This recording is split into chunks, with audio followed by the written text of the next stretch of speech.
people, people, especially on Fox News and hardcore conservatives and outright and people who think vaccines are bad, really bad. You guys are wrong. There is other conditions that also contributes to your injury or worse, your loved one death of vaccines. Have you considered your health, your diet, your lack of fitness, lack of health and fitness? And have you considered what you've done in the past, like smoking, drugs, or drinking? And also you're overweight, obese, um, for your injury or death with these vaccines.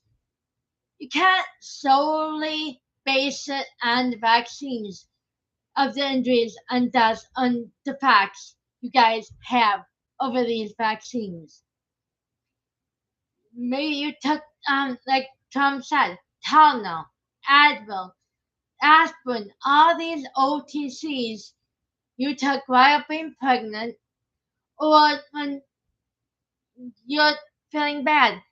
Thank God we have now an DHS Secretary RFK Jr.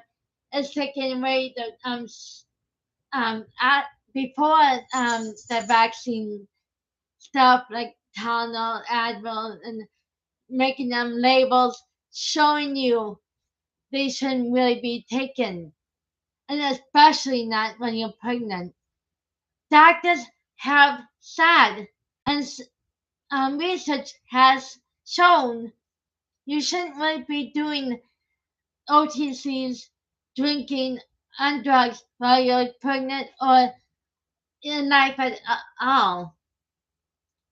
And also for your diet, you eat fast food and junk food probably. The reason why you have overweight and all these issues that, yes, I know COVID and underlying conditions are related to death too, but for vaccines, when you're healthy and eat right and do all the right things, you do not get blood cuts, and you do not. And Dr. Fauci did not lie. He didn't say it was bulletproof, assholes. And also, all these research on vaccines said they will help you get mild things. They never said you never gonna get it. They just say it will help with the symptoms. The shot will give you a little pain and aches and pains when you have the shot day later. They do say that, and people do say that. All you have to do is listen to people instead of hearing what you want to hear or not hearing them at all. And sometimes vaccines do prevent COVID. My mom never had COVID until 2024 when she was hospitalized. She got it in the hospital. She never got it before then. Never. That was the one and only time, and she was exposed 7 times outside the hospital, and she never had COVID.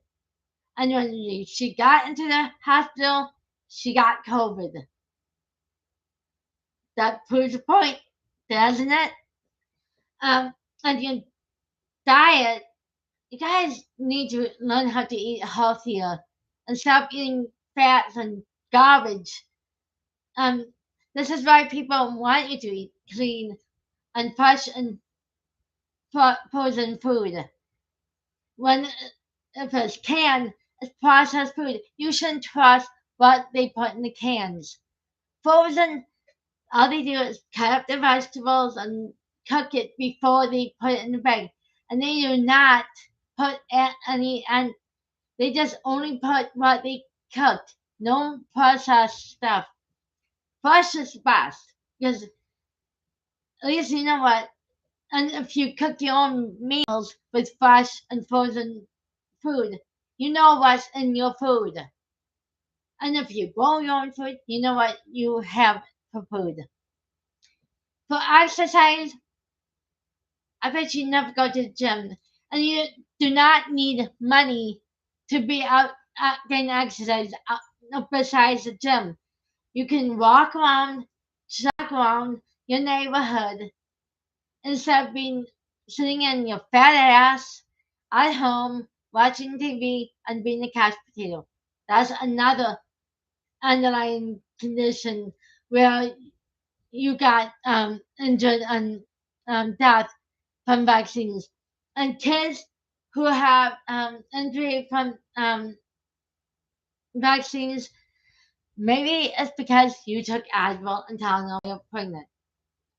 So solely, you cannot blame the vaccines for these conditions. That's the facts, injury, and death. It's not just the vaccines. It could be anything besides the vaccines. But you guys are closed minded to the fact that it could be more than vaccines.